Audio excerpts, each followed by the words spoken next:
सूर्यशौर्यमथेन्दुरुच्च पदवीं सन्मङ्गलं मङ्गलं सद्बुद्धिश्च बुधो गुरुश्च गुरुतां शुक्रं सुखं शंशनी राहुर्बाहुबलं करोतु सततं केतुं कुलस्योन्नतिं नित्यं प्रीतिकरा भवतु मे सर्वानुकूलग्रहा। जय हो। नमस्कार। सिटी चैनल के सभी दर्शकों का स्वागत है। आप देख रहे हैं आपका अपना मनपसंद साप्ताहिक कार्यक्रम भविष्य दर्पण। मैं हूं पंडित सुदर्शन शर्मा। आज 18 दिसंबर है और यदि हम साप्ताहिक भविष्य दर्पण की बात करते हैं तो यह इस वर्ष का 2022 का अंतिम एपिसोड है। इसके बाद 25 दिसंबर को आप वर्षफल दर्पण 2023 इस कार्यक्रम को देख पाएंगे, इसमें हम आने वाला वर्ष सभी 12 राशि वालियों के लिए कैसा रहेगा उस विषय में जानकारी देंगे। आइए शुरुआत करते हैं कार्यक्रम की। आज हम आपको कंपाउंड वॉल के पास अग्निकोण में निर्माण करने के क्या परिणाम होते हैं शुभ अशुभ, उस विषय में चर्चा करेंगे। साथ ही ज्योतिष ज्ञान में वृश्चिक राशि के साथ नवरत्नों की चर्चा भी करेंगे। साथ ही सभी 12 राशियों का हाल भी जानेंगे। पर सबसे पहले देखते हैं इस सप्ताह के व्रत और पर्व।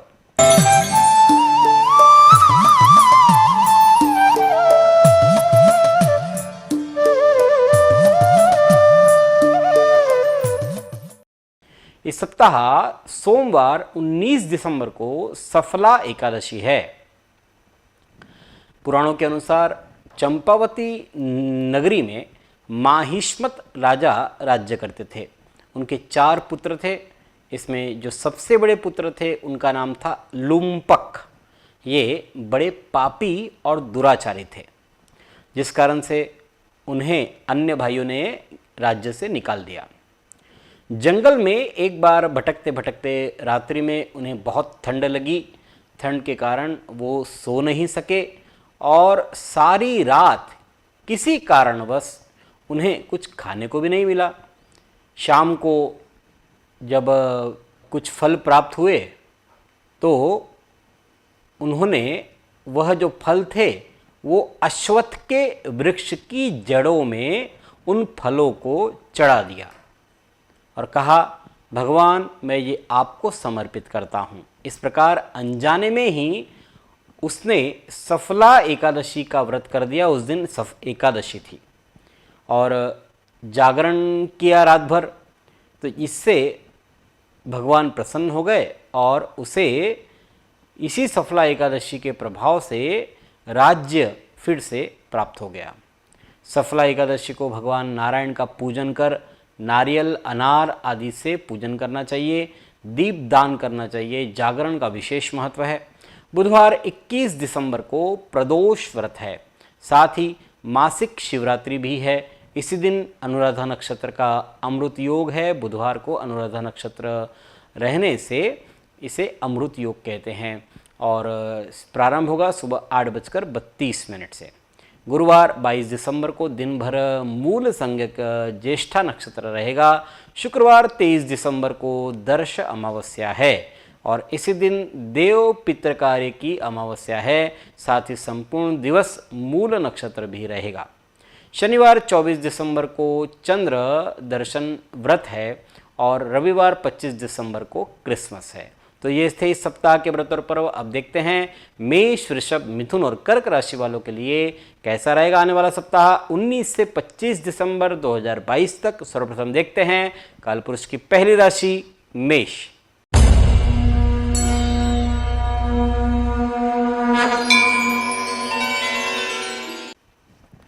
मंगल मेष राशि के अधिपति सोमवार मंगलवार आजीविका के क्षेत्र में चल रहे कार्य को व्यक्ति अपने सहयोगियों के साथ तालमेल बना करके कर सकते हैं और उत्तम वैवाहिक सुख प्राप्त हो रहा है। नई जिम्मेदारियां आपको मिल सकती है।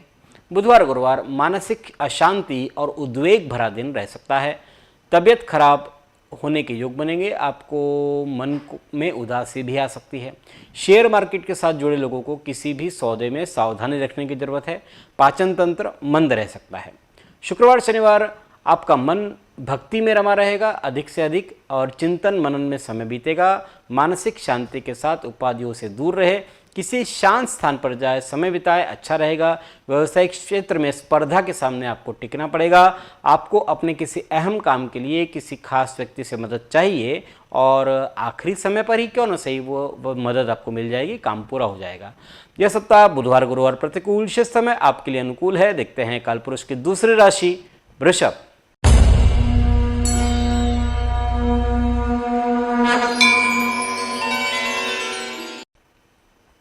शुक्र वृषभ राशि के अधिपति सोमवार मंगलवार शत्रुओं की निगाह आपकी कामयाबी पर है। आपका क्रोध उनके काम को आसान कर सकता है, इसलिए क्रोध न करें। योग और ध्यान से मानसिक शांति प्राप्त कर सकते हैं। सेहत के मामलों में सावधानी की दरकार है। बुधवार गुरुवार आपका पार्टनर आपसे कुछ खास चीज़ें एक्सपेक्ट कर रहा है। दाम्पत्य जीवन में आनंद उल्लास छाया रहेगा। पूंजी निवेश के पहले किसी जानकार की सलाह अवश्य लें। शुक्रवार शनिवार कार्य की निष्फलता हताशा पैदा कर सकती है। आकस्मिक धन खर्च होने सकते हैं। आपको कुछ अतिरिक्त जिम्मेदारी लेनी पड़ सकती है। किसी के साथ गलतफहमी या वाद विवाद को बढ़ाने की कोशिश न करें। रविवार की बात करते हैं तो धार्मिक कार्य हो सकते हैं। यात्रा प्रवास के भक्तिभाव प्रकट होगा। मन की अशांति दूर हो रही है। ईश्वर की आराधना नाम स्मरण से लाभ होगा। यह सप्ताह शुक्रवार शनिवार प्रतिकूल, शेष समय आपके लिए अनुकूल है। देखते हैं कालपुरुष की तीसरी राशि मिथुन।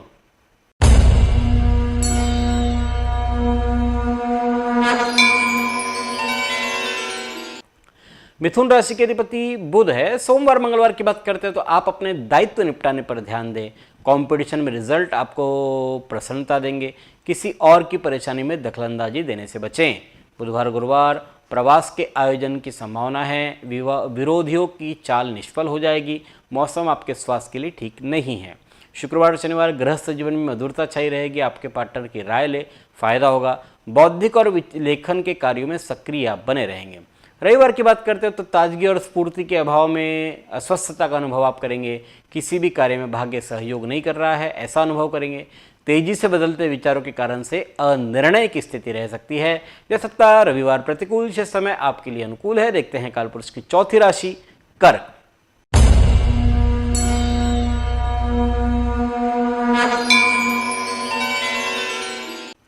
कर्क राशि के अधिपति चंद्रमा है। सोमवार मंगलवार असमंजस के कारण से मानसिक कष्ट हो सकता है। शारीरिक रूप से आलस्य और शिथिलता रहेगी। किसी भी नकारात्मक भावना को अपने ऊपर हावी न होने दें। सभी संभावनाओं को ध्यान में रखते हुए अपने लक्ष्य की ओर बढ़ें। बुधवार गुरुवार विचारों में खोए रहेंगे, इसलिए कोई निश्चित निर्णय नहीं कर पाएंगे। कम मेहनत में अधिक लाभ पाने की कोशिश करेंगे। वसूली या व्यापार के काम से बाहर जाना पड़ सकता है। शुक्रवार शनिवार प्रतिस्पर्धियों के साथ संभवतः वाद विवाद टाले, हित शत्रु अहित करने का प्रयास करेंगे। स्वास्थ्य की नजरअंदाजी करने से आपका कार्य प्रभावित हो सकता है। रविवार की बात करते हैं तो परिवार में आनंदमय वातावरण रहेगा। जीवन साथी आपके लिए ढाल का काम करेंगे। कला और साहित्य से जुड़े लोगों के लिए शानदार समय है। यह सप्ताह सोमवार मंगलवार प्रतिकूल, शेष समय आपके लिए अनुकूल है। अब देखते हैं वास्तु टिप्स।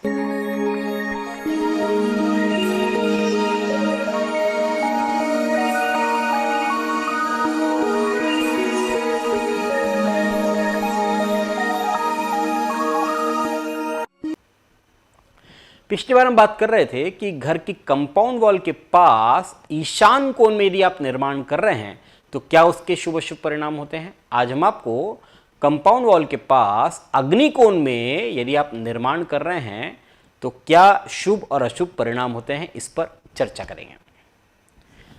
घर का निर्माण करते समय उसे चारों ओर से आमतौर पर खुला रखा जाता है। कंपाउंड वॉल से दीवार की जो दीवार होती है उससे लग कर के जो चार कोने होते हैं, आमतौर पर ईशान, अग्नि, नैऋत्य और वायव्य, इसमें कई बार जगह की कमी के कारण से निर्माण करना पड़ता है। कंपाउंड वॉल से लग कर के यदि अग्निकोण में खुली जगह है और वहाँ पर आप निर्माण कर रहे हैं तो ये अशुभ होता है। अग्निकोण ये भगवान अग्निदेव का स्थान है और पंचतत्व की बात करते हैं तो यह जो स्थान है ये अग्नि तत्व से संबंधित है। जल की तरह ही अग्नि भी हमारे जीवन में सबसे महत्वपूर्ण भूमिका निभाती है। सूर्य का जो सुबह का जो प्रकाश है वो उत्तरायण में ईशान की ओर से होता है, लेकिन दक्षिणायन में वो अधिकतर इसी अग्निकोण की ओर से हमारे घर में प्रवेश करता है। साथ ही सूर्य के जो अल्ट्रावायलेट किरणें हैं वह भी हमारे स्वास्थ्य के लिए, समृद्धि के लिए बहुत ज़्यादा आवश्यक है। वह अल्ट्रावायलेट किरणें हमें इसी दिशा से प्राप्त होती है। ईशान कोण की तरह अग्निकोण का यदि हम अग्निकोण में निर्माण कर लेते हैं तो यह जो किरणें हैं, ये जो प्रकाश है, ये आना बंद हो जाता है या उसमें अवरोध उत्पन्न हो जाता है। इस स्थान पर रोड या अन्य प्रकार से शेड बना रहे हैं या अन्य प्रकार से निर्माण कर रहे हैं तो वहाँ पर अग्निकांड की संभावना बन सकती है। अग्निदेव सब कुछ स्वाहा कर देते हैं। अग्निकोण में कंपाउंड वॉल से लग करके निर्माण करने पर घर में अपघात की संभावना रहती है। साथ ही घर के जो बच्चे हैं वो गलत रास्ते पर जा सकते हैं। यदि आपको अग्निकोण में निर्माण करना ही है तो पूर्व और अग्नि की दीवार को आप छोड़ दें। मतलब पूर्व दिशा और अग्निकोण ये जो दिशा है यहाँ आप छोड़ दें और इसको छोड़ करके 3 फुट बाद से आप निर्माण कर सकते हैं। कंपाउंड वॉल की जो दीवार है उसका आधार नहीं लेना चाहिए। वो उसका आधार मत लीजिए, अलग से दीवार खड़ी करिए और वहाँ से आप उसका निर्माण करिए। इस प्रकार इस स्थान पर केवल आप बनाना चाहते हैं तो क्या बनाएंगे? वॉचमैन का रूम बना सकते हैं, सर्वेंट का क्वार्टर बना सकते हैं, या बिजली का मीटर का रूम बना सकते हैं, या ट्रांसफार्मर, बॉयलर, ऐसी जो चीज़ें हैं उससे संबंधित कोई चीज़ आप बनाइए जो अग्नि से संबंधित है। और कोई भी चीज़ यहाँ नहीं बनाना चाहिए। पानी से संबंधित तो कुछ भी नहीं बनाना चाहिए।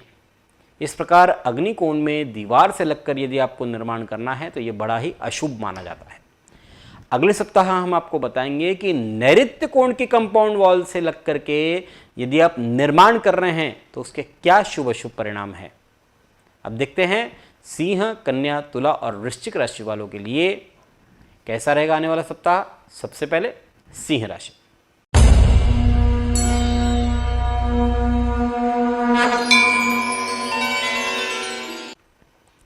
सिंह राशि के स्वामी सूर्य है। सोमवार मंगलवार समय के प्रबंधन से कई रुके कार्य बन सकते हैं। परिवार की कोई समस्या को सुलझाने का प्रयास करें। वाणी की मधुरता आपको नए संबंध बनाने में काम आएगी। बुधवार गुरुवार स्वभाव में भावुकता अधिक होने से मानसिक बेचैनी रहेगी। पारिवारिक सदस्यों के साथ मतभेद पैदा हो सकते हैं। नए कार्य की शुरुआत स्थगित रखें। गुरुवार शुक्रवार स्वभाव में हटीलापन रहेगा। जब अपनी सोच काम न कर रही हो तब किसी और योग्य विश्वासपात्र व्यक्ति की सलाह के अनुसार काम करना उचित रहता है। सेहत के प्रश्नों के कारण से चिंता रहेगी। शत्रु प्रयास तो कर रहे हैं लेकिन आपका अहित नहीं कर पाएंगे। मौसमी बीमारियों से बचकर रहे। चिकित्सक के पास जाना पड़ सकता है, आपके लिए बेहतर रहेगा। बुधवार गुरुवार प्रतिकूल, शेष समय आपके लिए अनुकूल है। देखते हैं कालपुरुष की छठी राशि कन्या।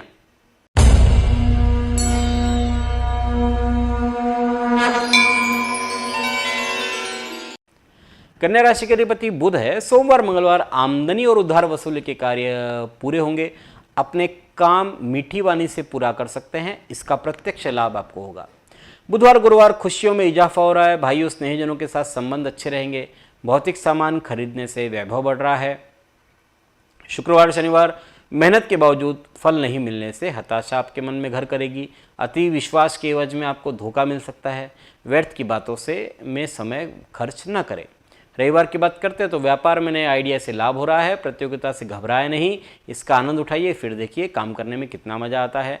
किसी जरूरतमंद की मदद आपके दिल को खुशी देगी। यह सप्ताह शुक्रवार शनिवार प्रतिकूल, शेष समय आपके लिए अनुकूल है। देखते हैं कालपुरुष की 7वीं राशि तुला।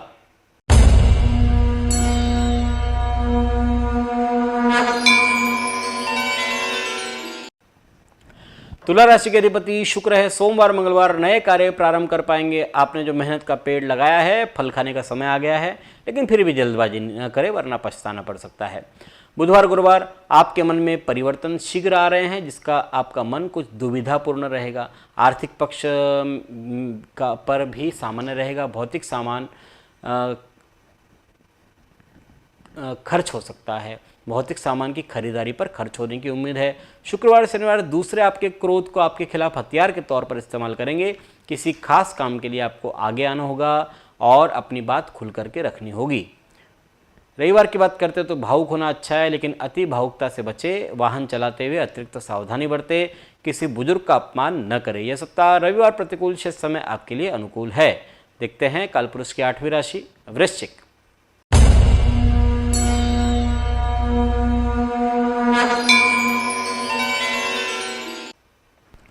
वृश्चिक राशि के अधिपति मंगल है। सोमवार मंगलवार व्यापार में मुनाफे में कमी आ रही है। आपका ढुलमुल रवैया आपकी कामयाबी को ढक सकता है। अधिकारी आपके इस रवैये से नाराज हो सकते हैं। मन मुताबिक रिश्ते नहीं मिलने से हताशा रहेगी। बुधवार गुरुवार ताजगी और स्फूर्ति से परिपूर्ण रहेंगे। आप अच्छे परिणाम देने वाले उपायों पर ध्यान दें। निर्धारित कार्यों में सफलता मिलेगी। मन और संयम को मूल मंत्र बनाएं। शुक्रवार शनिवार कमाई के नए रास्ते मिल सकते हैं। बचत में बढ़ोतरी हो रही है। मित्रों का सहयोग आपके जीवन की गाड़ी को रफ्तार देगा। रविवार की बात करते हैं तो दूसरे लोग फैसले के लिए आपकी कुशलता पर या आपकी योग्यता पर निर्भर कर रहे हैं। बुजुर्गों का आशीर्वाद प्राप्त कर सकते हैं। यह सप्ताह सोमवार मंगलवार प्रतिकूल शेष समय आपके लिए अनुकूल है। अब बढ़ते हैं ज्योतिष ज्ञान पर।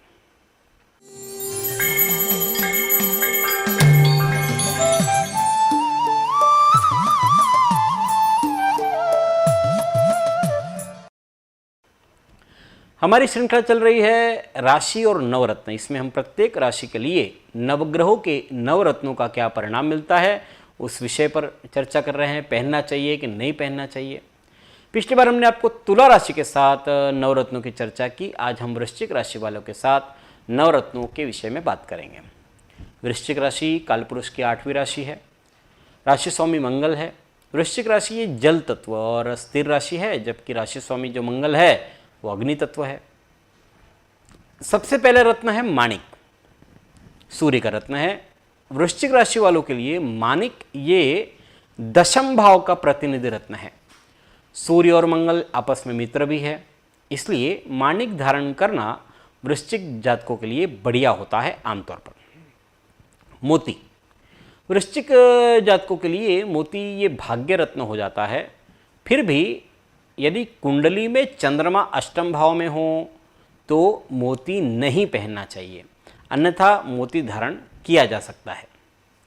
मूंगा, मूंगा ये वृश्चिक राशि वालों के लिए तो राशि रत्न हो जाता है, क्योंकि मंगल का ही रत्न है। हालांकि ये लग्न भाव के साथ साथ षष्ठम स्थान का भी संबंध रखता है, इसलिए यदि कोई शारीरिक पीड़ा है या बढ़ रही है, रक्त से संबंधित है, तो फिर मूंगा नहीं पहनना चाहिए। पन्ना, पन्ना ये बुध का रत्न है। वृश्चिक राशि वालों के लिए अष्टम और एकादश भाव का रत्न है। आम तौर पर पन्ना नहीं पहनना चाहिए, क्योंकि बुध और मंगल ये आपस में शत्रु है। पुखराज, वृश्चिक राशि वालों के लिए पुखराज धन भाव और पंचम भाव से संबंधित रत्न है। बृहस्पति का ये रत्न है। बृहस्पति को मजबूती प्रदान करने के लिए पुखराज धारण किया जा सकता है। गुरु और मंगल मित्र है आपस में। हीरा, हीरा ये शुक्र का रत्न है और वृश्चिक राशि वालों के लिए हीरा ये 7म भाव और द्वादश भाव इन दोनों का प्रतिनिधि रत्न है। आमतौर पर हीरा पहनने से व्यय की मात्रा, खर्चे की मात्रा बढ़ जाती है, इसलिए नहीं पहनना चाहिए। नीलम, नीलम ये शनि का रत्न है। शनि और मंगल आपस में शत्रु है। वृश्चिक जातकों के लिए तृतीयेश और चतुर्थेश है शनि। वृश्चिक जातकों के लिए नीलम किसी भी कंडीशन में धारण नहीं करना चाहिए। बहुत ही एक्सेप्शनल केस, हजारों में एक हुआ तो बात अलग है, लेकिन वैसे तो नहीं पहनना चाहिए। गोमेद, गोमेद ये राहु का रत्न है। मंगल और राहु आपस में शत्रु है। वृश्चिक राशि वालों ने गोमेद बिल्कुल नहीं पहनना चाहिए, अशुभ होता है। कुंडली में राहु अनुकूल हो या प्रतिकूल हो तो भी गोमेद न पहने। लहसुनिया, लहसुनिया ये केतु का रत्न है और केतु और मंगल आपस में शत्रु है। वृश्चिक जाति वालों के लिए, राशि वालों के लिए जो लहसुनिया है ये भी आमतौर पर अशुभ ही होता है। इस प्रकार से वृश्चिक राशि वालों ने आमतौर पर माणिक, मोती, मूंगा और पुखराज ये 4 रत्न धारण करना इनके लिए अच्छा होता है। इसमें से कोई भी रत्न धारण करने के पहले किसी अच्छे विद्वान ज्योतिषी को कुंडली दिखाए। पन्ना, हीरा, नीलम आदि रत्न नहीं पहनना चाहिए। विद्वान ज्योतिषी को कुंडली दिखाकर ही रत्न धारण करें। अगले सप्ताह हम धनु राशि वालों के साथ 9 रत्नों का क्या परिणाम होता है उस विषय पर चर्चा करेंगे। अब जानते हैं धनु, मकर, कुंभ और मीन राशि वालों का हाल। सबसे पहले धनु राशि।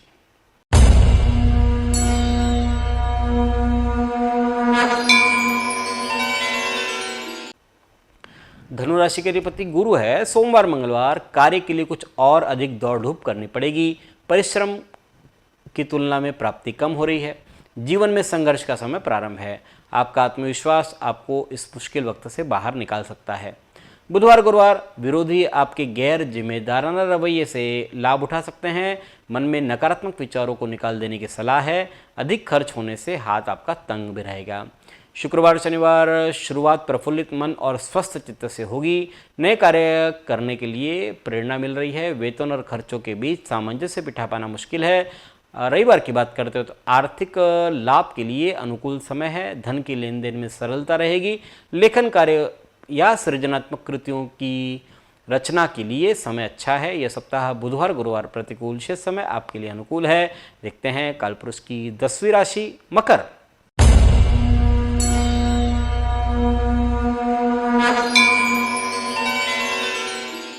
शनि मकर राशि के अधिपति सोमवार, मंगलवार ऑफिस में सहकर्मियों का रवैया सहयोग वाला रहेगा। इस समय अधर में लटक रहे सरकारी काम पूरे होंगे, लेकिन इस अवसर के लिए आपको सजग रहने की जरूरत है। बुधवार, गुरुवार मेहनत रंग ला रही है, लेकिन अति महत्वाकांक्षी बनने से बचे। वक्त की मांग है कि आप सावधानी बरतें। लंबी यात्राएं थका देने वाली रहेगी। बुधवार, गुरुवार की तरह ही शुक्रवार, शनिवार लाभ प्राप्त करने का लालच अधिक रहेगा। ध्यान रहे औरों को बहस करता देख करके आप भी शुरू न हो जाएं। स्त्रियों को सौंदर्य प्रसाधन, आभूषणों की खरीदारी पर खर्च करना पड़ सकता है। रविवार की बात करते हो तो दैनिक कार्यों के लिए अतिरिक्त नया कार्य हाथ में लेना उचित नहीं है। धैर्य बनाए रखेंगे तो स्थिति को हैंडल करना आपके लिए आसान हो जाएगा। शांति और सुकून प्राथमिकता होनी चाहिए। यह सप्ताह शुक्रवार, शनिवार प्रतिकूल, शेष समय आपके लिए अनुकूल है। देखते हैं कालपुरुष की 11वीं राशि कुंभ।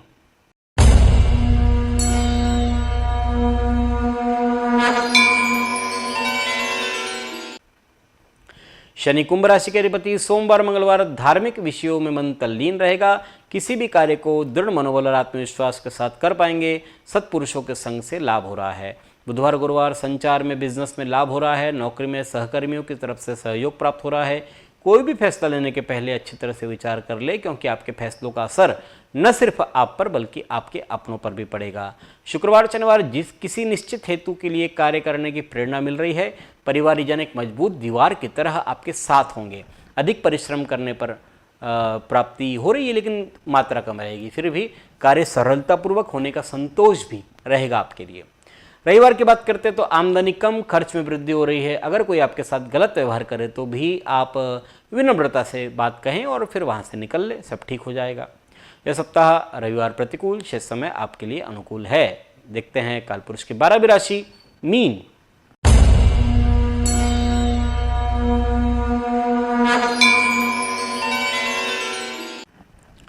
गुरु मीन राशि के अधिपति सोमवार, मंगलवार काम करने का मन नहीं करेगा। मानसिक उथल पुथल रहेगी। स्वास्थ्य संबंधी लापरवाही तंदुरुस्ती खराब कर सकती है। राजकीय गुनाह से संबंधित सरकारी प्रवृत्ति से दूर रहे। बुधवार, गुरुवार धार्मिक कृत्यों में समय देने से लाभ होगा। भविष्य में होने वाले मांगलिक कार्यक्रमों के योग बन रहे हैं। सामाजिक कार्यों में आप सदैव ही तत्पर रहेंगे। बुधवार, गुरुवार कार्यक्षेत्र में आपका वर्चस्व और प्रभाव जमा सकेंगे। उच्च पदाधिकारियों के द्वारा काम की कदर हो रही है। पिता के साथ आत्मीयता बढ़ेगी। रविवार की बात करते तो आपके प्रत्येक काम को आत्मविश्वासपूर्वक ठीक ढंग से आप संपन्न कर सकेंगे। अपनों से अनपेक्षित मुलाकात के प्रबल संकेत भी बन रहे हैं।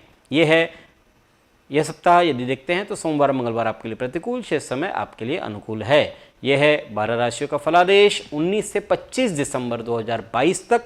अगले सप्ताह हम आपके लिए लेकर आ रहे हैं सिटी चैनल की विशेष प्रस्तुति वर्षफल दर्पण 2023। तब तक के लिए धन्यवाद। जय श्री राम।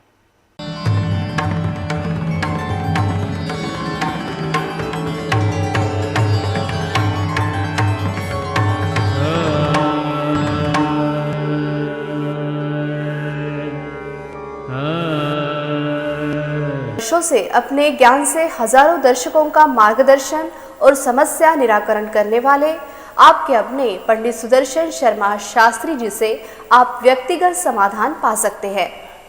कंप्यूटर कुंडली ज्योतिष मार्गदर्शन, वास्तु विजिट, रत्न उपरत्न श्रीमद् भागवत कथा के लिए संपर्क करें पंडित सुदर्शन ओम प्रकाश शर्मा, ओम ज्योतिष कार्यालय, न्यू राधा किशन प्लॉट, महसूल भवन के पास, Akola. Phone number 0724244072, mobile number 9422860311, 9822227765। जो दर्शक व्यक्तिगत नहीं मिल सकते वे वेबसाइट के माध्यम से भी जुड़ सकते हैं। वेब एड्रेस है www.panditsudarshan.com।